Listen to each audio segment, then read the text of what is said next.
نے چاروں بیٹیوں کو سینے سے لگایا. کہنے لگی تمہارا باپ زندہ ہوتا تو یہ دن نہ سید بھی اور یتیم بھی اور مسکین بھی. پھر وہ روئیں. حضرت عبداللہ بن مبارک کہتے ہیں زور زور سے دروازے پہ دستک دی. بی بی باہر آئی, کون ہے؟ تو میں نے کہا میں عبداللہ بن مبارک ہوں, محدث ہوں, زمانہ مجھے جانتا ہے, میرے شاگردوں کی لسٹ بڑی لمبی ہے. کہنے لگی اچھا تو؟ کہنے لگا یہ 300 دینار ہیں, تو مہربانی کرے تو رکھ لے, چلے اپنا کام کریں ہم جانے ہمارا. کہتے میں نے زمین پہ گھٹنے ٹیک کے نا تو سیدزادی کے آگے ہاتھ باندھ دیے. میں نے کہا میں نوکر ہوں, تم اولاد ہو, میں خادم ہوں, تم نسل ہو, مہربانی کرو, مہربانی میرے اوپر مہربانی, پیسے رکھ لو. کہتے ہیں میں نے وہ پیسے دیے, میں واپس لوٹا. یار کہنے لگے چل. میں نے کہا نہیں, میں نے نہیں آج کرنا.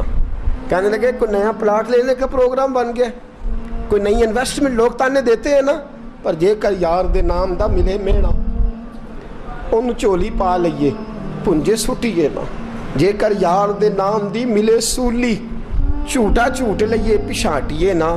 کہتے ہیں میں نے کہا یار جیسے تمہاری مرضی سمجھ لو, یہ میرا راز ہے, میں بتاتا نہیں. فرماتے ہیں لوگ حج کرنے چلے گئے, میں وطن آ گیا. 6 ماہ کے بعد قافلے لوٹے. جاگ کے سننا ذرا بات, میرے نبی نے فرمایا تو میرے امتی کی پریشانی دور کر, اللہ کامل حج کا ثواب دے گا.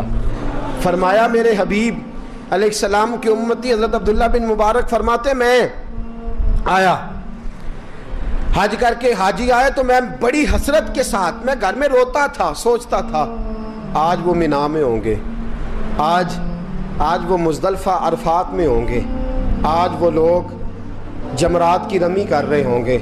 میں تڑپ کے سوچتا تھا آج در رسول کی حاضری دے رہے ہوں گے.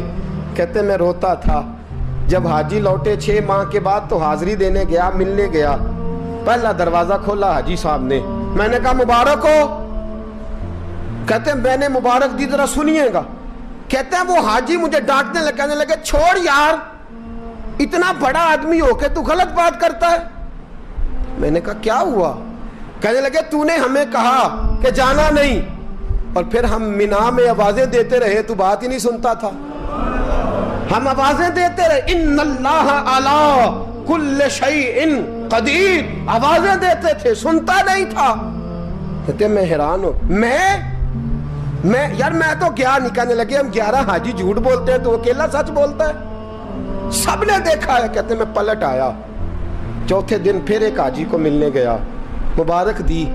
کہنے لگا چھوڑ کس بات کی مبارک, میدان عرفات میں تو نے بات بھی نہیں سنی, اور یہاں مبارکیں کہتے ہیں عرفات میں, اور میں تو. کہنے لگے چپ کر, غلط بات بھی کرتا ہے اتنا بڑا محدث ہو کے. کہتے ہیں جب آخری قافلے آئے, آخری دن تو 8-10 قافلے کٹھے آئے, شام تک 7 قافلوں سے ملا. ہر ایک مجھے کہنے لگا بندے کے پاس گھوڑا نیا آ جائے, سواری بڑی آ جائے تو یاروں سے تو ملنا چاہیے نا, تو آواز ہی نہیں سنتا تھا. فرماتے ہیں میں تھک گیا کہ الہی ماجرا کیا ہے, میں تو یہاں اس شہر کی گلیوں میں پھرتا رہا اور یہ سارے حاجی کیا رہے ہیں. فرماتے ہیں رات کو حضرت ربیع بن اسلم, وہ بہت بڑے بزرگ محدث تھے, وہ بھی حج کرنے گئے, دروازے پہ دستک دی, باہر آئے تو جھگڑنے لگے. کہنے لگے تو نے مجھے کس مشکل میں ڈال دیا ہے؟ میں نے کہا حضور کیا ہوا, کس مشکل میں؟ میں تو کہنے لگے چھوڑ یار, عالم تھا تو میں تیری عزت کرتا تھا, تو نے یہ کیا کیا؟ میں نے کہا کیا ہوا؟ کہنے لگے یاد نہیں جب تو روضہ رسول کے سامنے ملا تھا, جب نبی پاک کے مواجہ کے سامنے تو پیسوں والی تھیلی مجھے پکڑا گیا, پکڑ اپنے پیسے. میں تو سنبھالتے تھک گیا ہوں. کہتے ہیں یوں سینے سے پیسے لگائے, گھر آیا, عشاء پڑی تو سو گیا. میں نے کہا یا اللہ عقدہ کھول دے. رات گہری ہوئی, میرے گھر کی دیواریں چمکنے لگیں, نور پھیلنے لگا, خوشبو پورے شہر کو معطر کرنے لگی. کہتے ہیں میں نے آنکھ جھپکی تو سامنے اللہ کے رسول تشریف فرما, سامنے محبوب تشریف فرما ہے. خواب میری وچ آیا ماہی, میں اودے گل وچ پا لئیاں باواں, تے ڈر دی ماری اکھ بھی نہ کھولاں, کتے پھر وچھڑ نہ جاواں. فرماتے میں محبوب پاک کی زیارت کی تو نبی پاک علیہ السلام کا دیدار کر کے پھوٹ کے رویا. اب میرا دل تھا حضور بولے, کوئی بات کرے. محبوب بولے, لب کھولے. فرمایا کیا؟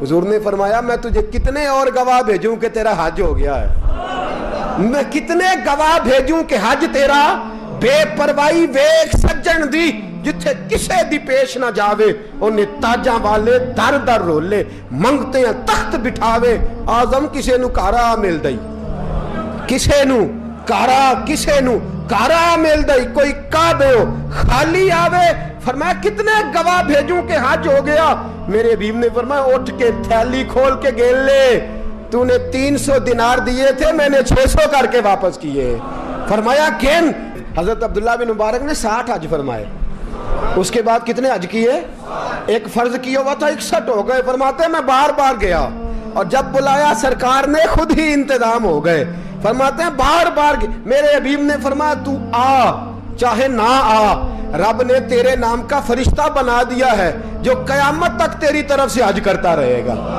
قیامت تک تیری طرف سے منی مزدلفہ عرفات جبل رحمت پہ آتا رہے گا میری بارگاہ میں درود پڑھتا رہے گا حج فرشتہ کرے گا ثواب اللہ تیرے نامہ اعمال میں لکھے گا میرے دوستو میرے نبی نے فرمایا میرے امتی کی ایک پریشانی دور کر اللہ قبول حج کا ثواب عطا فرمائے گا غریبوں کا حج ہے کہ نہیں بولے اشراق چاشت پڑھ حج ہے 2 لوگوں کی صلح کرا حج ہے علماء کی نوکری کر ایک دفعہ 70 حج تجھے ملیں گے اور میرے رسول پاک صلی اللہ علیہ وسلم نے فرمایا سوکھا حج ہے سامنے ابا جی ہیں سامنے اماں جی ہیں بار بار پیار سے دیکھ بار بار حج کر بار بار پیار سے دیکھ اور کسی غریب کی مدد کر دے سڑک پار کرا دے میڈیکل سٹور سے دوائی لا دے کسی کی نوکری کر دے بچہ گھر میں نہیں ابا جی بیمار ہو گئے جا بھاگ کے تو چچا کو چھوڑا ڈاکٹر تک تو نیکی کر اللہ تجھے پورے حج کا ثواب عطا فرمائے گا